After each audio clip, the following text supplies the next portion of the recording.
नाशिक महानगरपालिकेच्या सार्वत्रिक निवडणुकीचा बिगुल वाजता शहरातील राजकीय वातावरण तापले।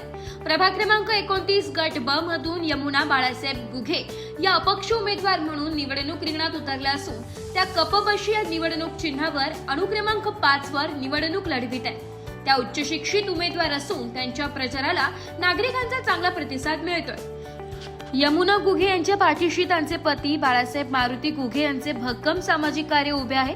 गेल्या 15 वर्षे न्यू विकलांग बहुउद्देशीय संस्था या माध्यमातून ते दिव्यांग, ज्येष्ठ नागरिक, विधवा महिला तसेच सर्वसामान्य नागरिकांसाठी होरात्र कार्यरत आहे। समाजातील प्रत्येकाच्या सुखदुःखात सहभागी होणारे व्यक्तिमत्व म्हणून त्यांची ओळख आहे।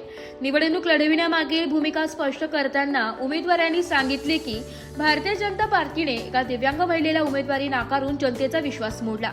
त्या अन्यायाविरोधात आवाज उठवण्यासाठी आणि विश्वासघाताला वाचा फोडण्यासाठीच मी या निवडणुकीत उतरले। निवडणूक जिंकल्यानंतर प्रभागातील रस्ते, पाणी पुरवठा, स्वच्छता, आरोग्य, दिव्यांगांसाठी सुविधा यांसह सर्व मूलभूत सुविधा पूर्ण करण्याचा निर्धार यमुना गुघे यांनी व्यक्त केलाय। स्वच्छ, पारदर्शक आणि समाजाभिमुख कारभारासाठी त्या कटिबद्ध असल्याचेही त्यांनी नमूद केलंय। एकूणच सामाजिक कार्याची पार्श्वभूमी, ठोस भूमिका आणि नागरिकांचा वाढता पाठिंबा यामुळे प्रभाग क्रमांक 29 गट ब मधील ही निवडणूक चुरशीची ठरण्याची चिन्हे दिसत आहे। नमस्कार, मी बाळासाहेब मारुती गुघे, भारतीय जनता पार्टीचा निष्ठावंत कार्यकर्ता होतो। पक्षाकडे उमेदवारी मागितली, परंतु पक्षाने आमच्यासारख्या दिव्यांग बांधव अन्याय केला असल्यामुळे माझी पत्नी तो यमुनाताई बाळासाहेब गुघे या प्रभाग क्रमांक 29 ब गटातून उमेदवारी करत आहेत। तरी प्रभाग क्रमांक 29 मध्ये सर्व मायबाप जनतेने त्यांच्या कबशी या चिन्हासमोर बटन दाबून त्यांनाच प्रचंड बहुमताने विजय करा आणि आपल्या सेवेची संधी द्या।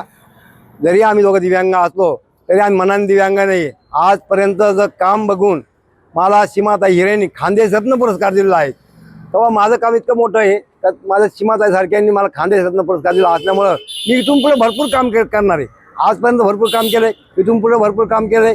तेव्हा प्रभागातील नागरिकांनी कोणत्याही भूलथापाला बळी न पडता आमच्यासारख्या सामान्य कुटुंबातील एका दिव्यांग महिलेला तुमची सेवा करायची संधी द्या। त्या संधीचं नेमकं सोनं कोण दाखल राहणार नाही एवढंच बोलताना थांबतो। जय हिंद, जय महाराष्ट्र। ब्युरो रिपोर्ट, नाशिक लोकशाही न्यूज, नाशिक।